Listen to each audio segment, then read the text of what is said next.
naragiye marakane sanga ikivu ku mazi hariya ku musenyi umugabo twari turyamanye nijoro amwoze ku mabere ati se ko araranyisutiye ndamubwira ngo ndasama amasereka maze iminsi 3 mfushije ariko kubera ubuzima mama ari ugusambana ndabyibuka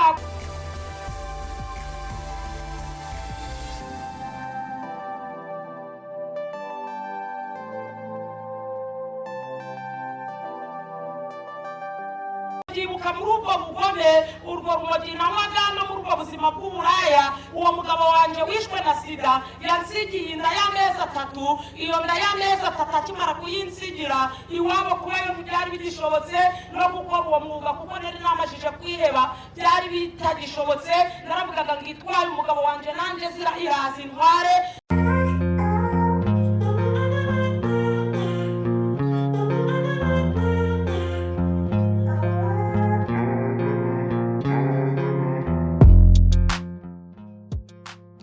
Ndagusuje cyane kandi nguhaye ikaze ku Ibendera TV nitwa na Cretine rishwa nko bisanzwe ndakwibutsa kandi wowe udukurikira gukora like na subscribe kuri channel yacu Ibendera TV nubikora gutyo uraba uduteye inkunga ikomeye. Ndagarutse rero mu nkuru n'ibiganiro tubategurira umunsi ku munsi. Iyi ni inkuru ishimishije ariko kandi iteye agahinda kuko uwari wese yamusigira isomo rifatika mu buzima.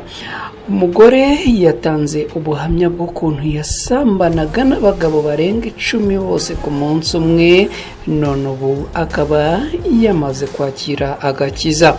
Nyiramugisha Peninah ni umudamu uvuka mu karere ka Musanze mu ntara y'Amajyaruguru. Avuga ko yakoreye Satani mu buryo bugiye butandukanye. Aha akavuga ko yakoze uburaya imyaka myinshi yamana n'abagabo barenga 10 ku munsi umwe. Gusa ubu akaba ngo yamaze kwakira agakiza. Uyu Nyiramugisha ni umubyeyi w'abana 4 avuga ko ashima Imana kandi ko ubu ari umukristo ukomeye kuko Imana yamukoreye ibitangaza mu buzima bwe bwarazimiriye mu isi iyoborwa na Satani y'umwijima. Uyu mubyeyi Nyiramugisha Peninah avuga ko kera afite imyaka 14 gusa yakoraga umwuga w'uburaya, aho avuga ko yananiye iwabo mu muryango warukijijwe akigira mu yindi mico mibi idahesha Imana icyubahiro nko gusinda, kunywa ibiyobyabwenge byaje no kumuganisha ku busambanyi bikarangira ararutse akaba indaya yicuruza.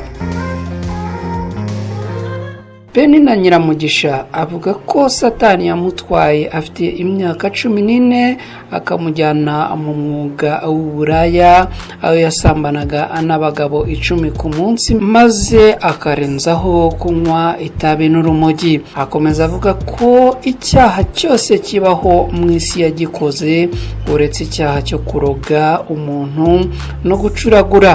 Ashimangira ko yanywaga urumogi rungana n'urwo umuntu yanywa mu minsi 4 we akarunywa mu minota mike cyane ngo byari nko gukozaho kuri we.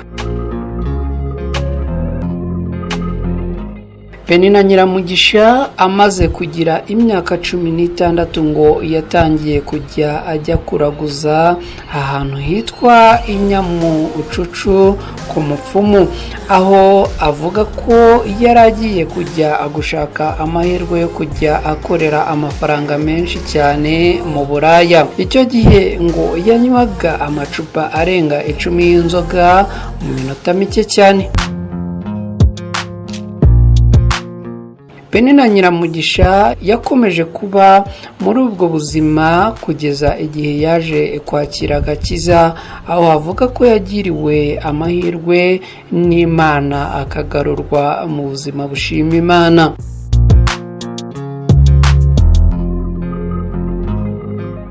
kugeza ubu Nyiramugisha Peninah ano mukozi w'Imana ufite amateka ababaje ariko kandi anafite icyo yasigira buri muntu wese kandi akaba atambutsa ubu butumwa mu rusengero ndetse no hirya no hino hose hatandukanye.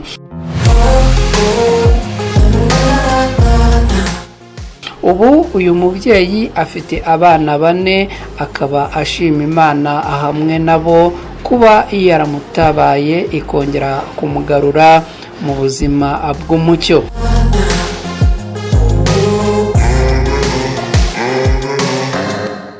Ni inkuru ikomeye cyane ariko nanone ifite ubutumwa yakwigisha buri muntu wese, dore ko na bugingo n'ubu hari abantu baba bakibayeho mu buzima busa n'ubwa Peninah.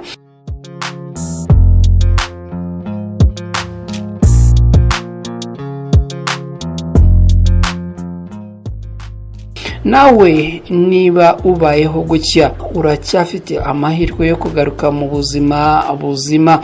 Ni wowe wo gufata umwanzuro no guha icyerekezo kibereye ubuzima bwawe. Ndagushimiye cyane rero wowe, ariko nkwibutsa no gukora subscribe kuri channel yacu Ibendera TV, ari nako nkwibutsa kuduha igitekerezo n'inyunganizi ku nkuru gutegurira tukanazikugezaho. Niba ibi ubikoze ngusaba umugisha akumana.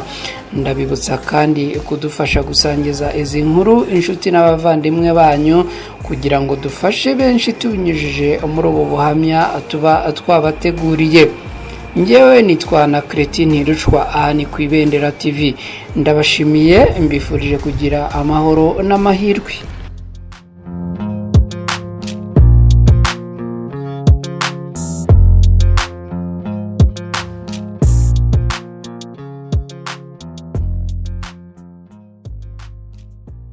Sezerano za televiziyo zikuzanira ama-interview adasobanutse ngo harimo ibishegu n'ibindi byose. Sezera ibyo byose kuko Ibendera TV iyi ni isakaza amashusho, ikaba televiziyo ikorera kuri YouTube ikuzana ibiganiro byose bishoboka. Ibendera TV, nyaruka udasanga abandi bamaje kugerayo bakagutanga iby'ubwenge, ibiganiro hirya no hino, abahanzi ndetse na comedy, ibiganiro ama-interview ndetse kandi uragera usanga n'ijambo ry'Imana. Ibyo byose nukugerayo gusa andikamo Ibendera TV maze ukora subscribe, like na comment, ukomeze unezezwe na byinshi bashyiraho kuri Ibendera TV. Ibendera TV, ihuriro ry'ibiganiro by'ubwenge, abanyamakuru bujuje ubumenyi.